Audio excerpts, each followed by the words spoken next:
도내 현안과 이슈에 대해 심도 있게 짚어보는 시간입니다. 지난주 헬로티비 뉴스에서 도내 장기 방치 건축물에 대한 심층 보도를 전해드렸는데요. 유동인구가 많은 도내 유명 관광지나 개발 예정지 주변에서 짧게는 수년, 길게는 수십 년 공사가 중단된 건축물들이 흉물스럽게 방치되어 있어서 도시 미관을 해치는 것뿐만 아니라 지역민과 관광객들의 안전까지 위협하고 있다는 건데요. 이번 시간 이 문제 조금 더 자세히 들여다보고 해결 방안은 없는지 함께 고민해보는 시간 마련했습니다. 먼저 도내 장기 방치 건축물 현황과 실태를 담은 취재 영상이 준비되어 있다고 하는데요. 영상부터 먼저 보고 오시겠습니다. 근데 저런 흉물이 있음으로 해가지고 써먹지도 못하고 뜯지도 못하고 그냥 애물단식이 돼서 법이 개정돼가지고 적용되기에는 좀 어려움이 있지 않을까 생각이 됩니다. 춘천 도심으로 들어오는 6차선 도로 바로 옆에 이렇게 잿빛으로 된 건물이 높게 솟아 있습니다. 주변에는 춘천 대표 관광지 중 한 곳인 소양강 스카이워크와 그 반대편에는 춘천역이, 그 건너편에는 춘천 레고랜드 조성 부지도 있습니다. 보는 사람들에게 눈살을 찌푸리게 하는데 이 건물은 지난 1998년 공사가 중단돼 지금까지 방치되고 있는 옛 용궁예식장 건물입니다. 네, 영상 보고 오셨는데요. 스튜디오에 안현희 변호사님, 정유선 강원도 의원님 나와 계십니다. 안녕하십니까? 안녕하세요. 안녕하세요. 네, 변호사님 일단 먼저 장기 방치 건축물이라는 개념부터 설명을 해주실까요? 네, 장기 방치 건축물이라는 것은 이 법령에 장기간 방치된 그런 건물들에 대해서 정비한다든지 관리하기 위해서 만들어진 법률이 있습니다. 네. 이 법률에 보면은 공사 중단 건축물이란 착공 신고 후 건축 또는 대수선 중인 건축물로서 이 법령에서 정한 실태 조사를 통해서 공사를 중단한 기간이 총 2년 이상으로 확인된 것을 말합니다. 전국적으로는 약 300여 곳의 장기 방치 건축물들이 있는데 네. 강원도 내에도 약 40곳에서 50곳 정도 장기 방치 건축물 등이 있는 것으로 그렇게 확인이 되고 있습니다. 네, 의원님 앞서 장기 방치 건축물에 사실 도시 미관 훼손이나 뭐 안전에 대한 문제가 있잖아요. 뭐 장기 건축물 문제 좀 어떤 시선으로 보고 계십니까? 뭐 앞에 영상에서도 봤고 네. 변호사님이 말씀도 하셨지만 우리 어느 지역을 가나 사실 지역마다 공사 중이라는 팻말이 붙어있는 저 흉물스러운 건축물들이 남아 있습니다. 네. 근데 이런 곳이 가장 중요한 문제 중에 하나는 아까도 보셨지만 이제 그 창이 떨어지고 그 안전에 대한 위협을 시민들에게 가져올 수밖에 없습니다. 그리고 이게 이제 그 흉물스러운 것이 이제 지역에 집중하고 있으면서 도시의 발전을 가로막기도 하고요.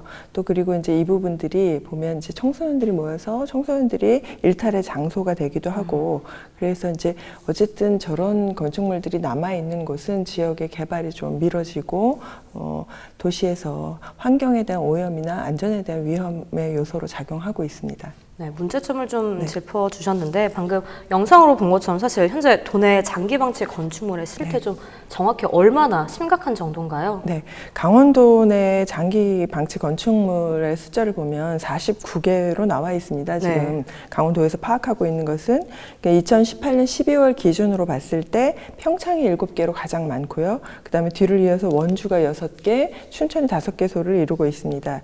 근데 이것은 그나마 2016년에 정부에서 이제 그 공사 중단 장기 방치 건축물의 정비에 관한 특별법이 만들어진 이후에 문제 해결에 적극 나서면서 철거라든가 아니면 공사 재개 등이 정비가 완료되어서 63개에서 조금 줄은 정도이고요.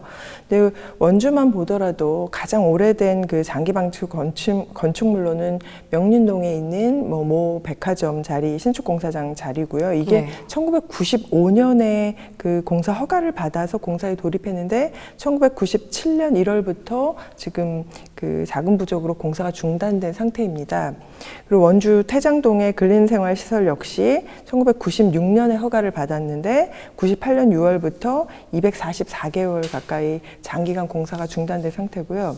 춘천의 옛 용궁 예식장 건물 역시 1998년에 공사가 중단돼서 지금 현재 재산권 분쟁 중입니다. 그리고 강촌 유원지 입구의 콘도도 26년째 공사가 중단된 채 방치되어 있고요. 그리고 말씀하신 것처럼 김유종 문학촌, 이런 그 관광지 관련된 입구의 콘도도 그 다가구 주택도 두 동이나 수십 년대 공사가 중단된 채 방치된 상태로 있습니다. 그리고 의암호 주변에도 삼청동 국내 유명 연수원 공사를 조성하다가 2년째 지금 중단된 상태입니다. 방금 장진철 기자 리포트에서도 그렇고 네. 뭐 의원님께서 말씀해주신 김유정 문학촌, 뭐 의암호 주변 이렇게 좀 유명 관광지나 네. 개발 예정지에 좀 집중된 이유가 있다면 어떤 것들이 있을까요? 그게 이제 아무래도 관광지는 개발을 하면 그 수익이 일정 부분 날 것이라는 생각에서 좀 네. 무리하게 공사를 시작했는데 제가 이제 앞에서 말씀드린 거에서도 보실 수 있지만 공사가 중단된 시점이 거의 1990년대 말 IMF 직후거든요. 그래서 이게 IMF 이후에 금융위기와 맞물려서 건축 경기가 침체되면서 자금난이나 부도가 나는 것들이 지금 중단 건축물로 지금 이어지고 있고요. 네. 근데 이게 이제 이걸로 끝나는 것이 아니라 이분들이 그럼 바로 공사가 재개가 들어가야 되는데 그럴 수 없는 것이 이제 오랫동안 그곳에 이제 그 공사를 맡았던 업체들이나 이런 걸로 인해서 그 소송에 휘말려 있습니다. 그래서 이제 그 원주권의 상황도 보면 여러 차례 뭐 입찰했다가 유찰됐다가 다시 공사를 재개했다가 또 그쪽에도 그 기존에 자기의 지분을 갖고 있거나 그 공사비를 못 받은 사람들이 가서 또 영향력을 행사하면서 손을 털고 나가고 이런 일들이 계속 반복해서 일어나고 있습니다. 그렇다면 이미 시작한 건축을 1, 2년도 아니고 아까 방금 말씀하신 26년째 네. 중단된 건물도 있잖아요. 이렇게 방치하는 이유가 어떻게 저희가 좀 바라봐야 할까요? 이것은 이제 뭐 지자체에서 일부러 방치를 하고 있는 것은 아닙니다. 근데 네. 이제 그 아까 말씀드린 것처럼 자금난으로 인해서 공사를 중단한 그 사장이나 뭐 업주의 경우에는 본인이 어떻게 할 수 없다라고 손을 털고 나가버린 거거든요. 네. 그럼 이제 사법적 조치들을 치르는 정도에서 해결을 하는데 이제 하나의 건물이 이루어져서 올라가는 데까지 굉장히 많은 업체들이 또 인력도 되고 자재도 되고 이런 부분들이 있습니다. 그래서 이제 이것은 여러 이해관계자들이 얽혀 있고요. 네. 이게 이제 단지 소송을 한다고 해도 어떤 주체가 돈을 그럼 다 해결하고 이것을 인수해야 되는데 그럴 수 있는 상황이 아니고, 아닌 거죠. 네. 그럼 이제 부도가 난 상태로 입찰해서 낙찰을 받으면 본인은 그 정도 선에서만 해결을 하려고 하는데 여기에 이미 자기가 이제 손해를 보고 있는 분들은 어떤 완력을 행사해서라도 본인들이 이것을 보상을 받으려고 하니까 공사가 재개가 가능하지 않습니다. 그런데 이제 그러면 그 아까 말씀드린 것처럼 법을 만들어서 이것을 해결하라고 하지만 사실은 그러니까 사적인 사유재산인 부분이 있어서 굉장히 어렵고요. 그러면 모든 것을 국비나 도비를 가지고 인수를 해야 하는데 그것이 어려운 이유가 지금 아까 말씀드렸던 원주의 대표적인 영동코어 같은 경우에 작년에 사실은 이제 그 장기반축 건축물 선도 사업에 선정이 되었습니다. 네. 전국에 13곳이 선정됐는데 그중에 강원도가 2곳이 선정되었습니다. 그러면 그 국가에서 이렇게 선정해서 해결을 해주는 것이 뭐 연 1개씩 한다고 해도 지금 49개 것이 다 해결되려면 49년이 걸려야 하는 거잖아요. 그것을 기다릴 수는 없고요. 또 더 중요한 것은 선도 사업을 평가하는 항목 중에 그 정비 사업 시 예상 사업 수지, 뭐 개발 수요 이렇게 하고 사업의 성과들을 평가의 항목으로 넣고 있습니다. 그럴 때 강원도는 이 사업에 그 선정되기가 어려운 조건을 가지고 있는 부분들이 있습니다. 그래서 조금 더 근본적이고 적극적인 대책이 좀 마련되어야 할 것 같습니다. 많은 좀 대립관계가 얽혀 있다고 이제 의원님께서 말씀을 해주셨는데 안전에 좀 문제도 있는 만큼 좀 법적으로 강력하게 해결해야 할 방법은 따로 없나요? 이 부분이 그러니까 장기 방치 건축물 정비를 위한 법률이 이제 2013년에 제정이 돼가지고 2014년부터 시행이 되고 있고요. 2016년에는 일부 또 개정을 해가지고 그런 부분들을 좀 정리하고자 많이 이제 정부 차원에서 노력을 하고 있는 건 사실입니다. 네. 그런데 이제 법률에 보면은 뭐 철거 명령이라는 것도 있고요. 또 뭐 강제 수용이라든지 뭐 협의 매수라든지 이런 제도들이 마련은 되어 있습니다. 그런데 잘 아시겠지만 강제 철거를 하기 위해서는 철거에 대한 또 막대한 비용이 들어가고요. 철거를 하고 그것을 이제 대집행이라고 해서 정부에서 철거 집행을 한 이후에 그 돈을 그 사업자로부터 받을 수 있는 제도 자체는 마련되어 있지만 실제로 일반 재산이 없을 경우에는 그 재산을 철거해 놓고 나서 나중에 받을 수 없는 경우가 생길 수 있기 때문에 정부에서도 철거 명령을 발동을 해가지고 지자체나 정부에서 철거 명령을 적극적으로 발동을 해서 철거한다는 것도 사실 좀 어렵고요. 수용이라든가 협의 매수 같은 경우에도 이것을 일단 해서 사업을 국비라든지 지자체 비용으로 조달을 한 다음에 사업성이 있어야지만 나중에 회수가 되지 않습니까? 네네. 그게 안 됐을 때는 국비라든가 지자체 공적 자금이 투입되고 나중에 사업성이 없어가지고 또 사업이 좀 잘 안 되는 그런 경우가 생길 수 있기 때문에 이런 어떤 제도적인 장치 자체는 마련되어 있지만 국가에서 적극적으로 뭐 철거를 한다든지 매수를 한다든지 하는 게 좀 어려운 부분이 좀 있고요. 네.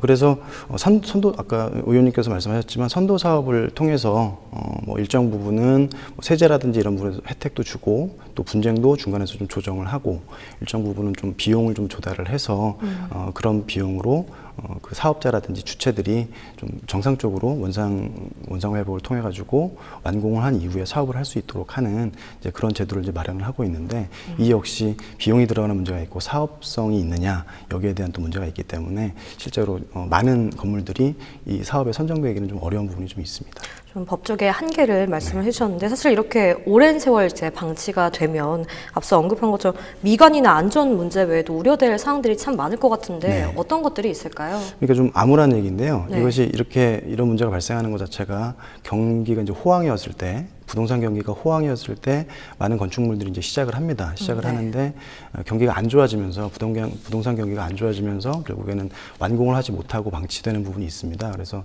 사실은 경기가 좋아진다라고 하면 자연스럽게 해결될 수도 있는 문제거든요. 그런데 바꿔 말하면은 경기가 좋아지지 않는 한 해결되기는 좀 어렵다. 그런 부분이 좀 있어서 뭐 대표적인 예를 들면은 뭐 공사를 했는데 이제 공사 대금을 못 받은 시공사 입장에서 시행사가 돈을 주지 않으면 유치권이라는 것을 행사를 합니다. 그래서 그 건축물이 있는 부분을 이제 점거를 해놓고 돈을 줄 때까지 여기를 이제 점유를 풀지 않겠다 이렇게 이제 얘기를 하는 것이죠. 그래서 그 시공사가 시행사로부터 돈을 받기 전까지는 뭐 시행사가 됐든 그것이 뭐 경매가 돼서 낙찰이 됐든 시공사가 돈을 받기 전까지는 유치권을 풀지 않기 때문에 점유를 풀지 않기 때문에 뭐 국가라든지 지자체라든지 뭐 공매를 해가지고 넘어가는 경우라 할지라도 그것이 이제 시공사의 그 공사 대금 자체가 해결되지 않으면 점유가 풀리지가 않기 때문에 경매 자체도 좀 잘 안 되는 경우들이 많고요. 뭐 그런 식으로 해가지고 뭐 자체적으로 해결되기가 좀 어려운 부분이 있고 이렇게 뭐 경매가 진행된다든지 소송이 진행되는 과정에 있어서는 법원이나 정부에서도 적극적으로 개입해서 나서서 뭐 철거해라, 인도해라라고 명령하기도 좀 어려운 부분이기 때문에 뭐 경기가 좋아지지 않는 사실은 장기간 이런 현상이 방치될 수밖에 없다. 그런 좀 어려움이 있습니다. 그렇다면 방금 말씀해주신 선도 사업에 대한 이야기를 더 해보도록 하겠습니다. 장기 건축물에 대해 정부가 직접적인 투자로 공사를 제재한다는 건데 좀 도에서는 원주에 단 2곳만이 선정이 됐다면서요. 그런데 이를 기준이 너무 좀 까다로운 게 아니냐라는 말도 좀 있다면서요. 네, 그러니까 선도 사업 결정에 있어서는 가장 중요한 부분은 아까 의원님께서 말씀하셨지만 사업성이 있느냐 이런 것으로 보는데 강원도의 경우에는 뭐 인구도 좀 적고요, 유동 인구도 좀 적기 때문에 이것을 뭐 선도 사업을 통해 가지고 완공을 시킨다 하더라도 장기간 이제 계획을 해봤을 때 과연 이것이 사업성이 있느냐 그리고 지자체에서 투입한 금액을 다시 회수할 수 있느냐 이런 부분에 대해서 많은 의심이 있기 때문에 선도 사업에서 이렇게 선정되기도 좀 어려운 부분이 있습니다. 네, 그렇다면 여기서 도내 장기 방치의 건축물 문제에 대해서 심층 취재한 담당 기자를 연결해서 이야기를 들어보도록 하겠습니다.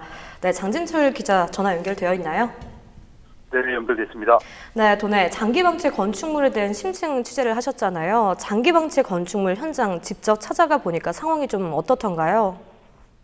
네, 제가 이번 취재를 위해 순천과 원주 지역에 있는 장기 방치 건축 현장을 좀 다녀봤는데요. 네, 우선 수십 년 넘게 공사가 중단된 채 방치되면서 매우 위험했습니다. 콘크리트 밖으로 삐져나온 철근들은 녹이 쓴 채 휘어진 건 다반사였고요. 콘크리트가 삭으면서 구멍이 뚫린 것도 볼 수 있었습니다. 또 강촌 입구에 흉물로 방치된 강촌 콘도 건물에는 건물 안에 물 웅덩이가 곳곳에 있었습니다. 안전 펜스가 치어져 있지 않은 물웅덩이도 상당수에 달했는데 이것뿐만이 아니라 인근 주민들의 피해도 상당한 것으로 나타났습니다. 집중호우 시에는 공사장에서 물과 흙이 마을을 덮치는가 하면 강한 바람이 불면 안전 펜스가 날아와 마당에 떨어지기도 했다고 입을 모았습니다.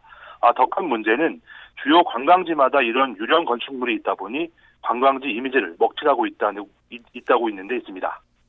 네, 그럼 장기방치 건축물의 경우 평소 좀 관리가 제대로 되고 있는 것이 거의 없다고 좀 봐야 되는 건가요? 네, 우선 그 관리가 되는 곳은 그 지자체가 관리하는 장기방치 건축물에 포함이 되지 않습니다. 춘천시 삼천동의 한 유명 그룹의 연수원이 그런 사례인데요. 이 연수원은 2년 전 그룹의 대정난으로 공사가 중단됐습니다.